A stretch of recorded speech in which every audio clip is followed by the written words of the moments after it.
Assalamualaikum warahmatullahi wabarakatuh. Perkenalkan, nama saya Husna Sariful Amin dari Fakultas FKIP, jurusan Pendidikan Jasmani Universitas Siliwangi.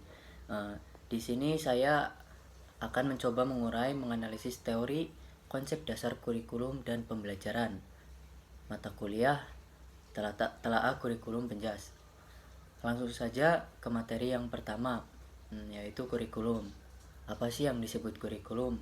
Nah, kurikulum adalah merupakan sebuah alat yang penting bagi pendidikan karena pendidikan dan kurikulum saling berkaitan. Jika diibaratkan, kurikulum layaknya sebuah jantung dalam tubuh manusia. Jika jantung itu masih berfungsi dengan baik, maka tubuh kita akan tetap hidup dan berfungsi dengan baik.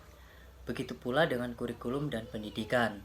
Apabila kurikulum berjalan dengan baik dan didukung dengan komponen-komponen yang berjalan dengan baik pula, maka proses pembelajaran akan berjalan dengan baik dan menghasilkan peserta didik yang baik pula. Kurikulum merupakan seperangkat rencana dan pengaturan tentang kompetensi yang dilakukan dan cara pencapaiannya disesuaikan dengan keadaan dan kemampuan di daerah tertentu. Seperti contohnya seperti ini. Contohnya saja di daerah Papua. Di sana masih banyak sekali sekolah-sekolah yang secara fasilitas dan sarana prasarana itu masih sangat kurang dan jauh tertinggal dibandingkan dengan sekolah-sekolah yang berada di Pulau Jawa. Proses belajar mengajarnya pun di pedalaman Papua tidak sebanding dengan apa yang didapatkan di sekolah-sekolah di daerah Pulau Jawa. Kurangnya kesadaran dan minimnya fasilitas pendidikan membuat guru-guru di Papua itu harus memiliki upaya ekstra dalam mengajar murid-muridnya di sekolah dasar.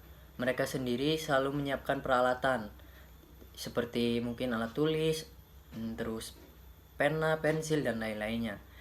Jadi perbandingannya itu, misalnya kita membandingkan dengan di Papua itu cukup signifikan ya. Jadi di Papua masih sangat terbatas lah untuk tenaga pendidiknya, dan juga alat-alatnya di sana masih sangat kurang dibandingkan dengan sekolah-sekolah yang berada di Pulau Jawa seperti kita yang sudah mencangkup atau fasilitasnya sudah memenuhi standar, mungkin seperti itu. Dan materi yang kedua, langsung saja ke pembelajaran. Di sini yang dimaksud pembelajaran adalah proses interaksi peserta didik dengan guru dan sumber belajar pada lingkungan tersebut. Pembelajaran merupakan bantuan yang diberikan pendidik, diberikan seorang guru agar dapat terjadinya proses perolehan ilmu dan pengetahuan, penguasaan kemahiran dan tabiat, serta pembentukan sikap kepercayaan pada peserta didik. Dengan kata lain, pembelajaran adalah proses untuk membantu peserta didik agar dapat belajar dengan baik. Pembelajaran yang diidentikan dengan kata mengajar berasal dari kata dasar ajar yang berarti petunjuk yang diberikan kepada orang supaya diketahui, ditambah dengan awalan pe dan akhiran an, menjadi pembelajaran yang berarti proses perbuatan cara mengajar atau mengajarkan sehingga anak didik mau belajar. Dengan demikian dapat diketahui bahwa proses pembelajaran merupakan kegiatan yang melibatkan beberapa komponen. Komponen yang pertama yaitu ada siswa, guru, tujuan, terus isi pelajaran, metode, dan media, dan juga evaluasi.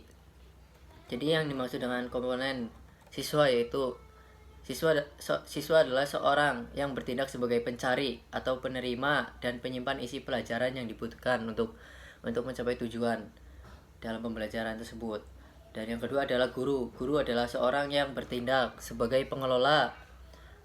Terus selain sebagai pengelola, peran lainnya yang memungkinkan berlangsungnya kegiatan belajar mengajar yang efektif. Kemudian yang ketiga, tujuan. Yang dimaksud dengan tujuan yaitu pernyataan tentang perubahan perilaku kognitif, psikomotor, afektif yang diinginkan terjadi pada siswa setelah mengikuti kegiatan pembelajaran. Dan yang keempat itu adalah isi pelajaran. Segala informasi berupa fakta, prinsip, dan konsep yang diperlukan untuk mencapai tujuan. Yang kelima ada metode. Metode adalah cara yang teratur untuk memberikan kesempatan kepada siswa untuk mendapatkan informasi yang dibutuhkan mereka untuk mencapai tujuan. Dan yang keenam ada media. Media adalah bahan mengajar, bahan pengajaran dengan atau tanpa peralatan yang digunakan untuk menyajikan informasi kepada siswa. Kemudian ada evaluasi, yaitu cara tertentu yang digunakan untuk menilai suatu proses pembelajaran dan hasilnya. Saya akan menyampaikan materi atau mengkaji tentang kaitan atau hubungan kurikulum dengan pembelajaran. Jadi menurut saya kaitan dan hubungan itu sama ya. Jadi kaitan dan atau hubungan kurikulum dengan pembelajarannya itu pada waktu itu ialah jangka waktu pendidikan yang ditempuh siswa bertujuan untuk memperoleh ijazah. Kurikulum adalah sebuah alatnya dan pembelajaran adalah prosesnya. Kurikulum memuat isi dan materi pelajaran. Kurikulum ialah sejumlah mata ajaran yang harus ditempuh dan dipelajari oleh siswa untuk memperoleh sejumlah pengetahuan. Kurikulum sebagai rencana pembelajaran. Kurikulum adalah suatu program pendidikan yang disediakan untuk pembelajar atau bisa disebut peserta didik atau siswa gitu.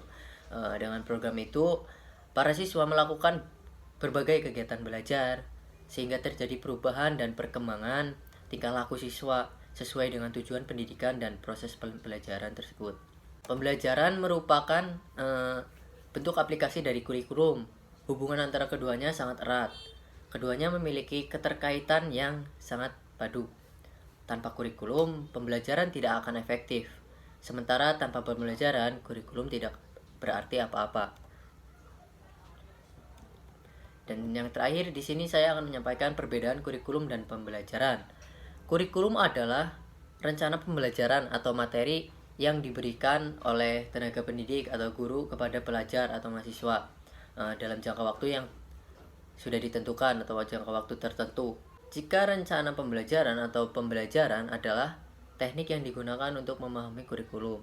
Jadi setiap guru atau setiap tenaga pendidik pasti memiliki rencana pembelajaran atau teknik pembelajaran yang berbeda-beda di setiap gurunya atau tenaga pendidik. Jadi perbedaannya seperti itu, kurikulum dan pembelajaran. Cukup sekian yang dapat saya sampaikan, kurang lebihnya mohon maaf. Assalamualaikum warahmatullahi wabarakatuh.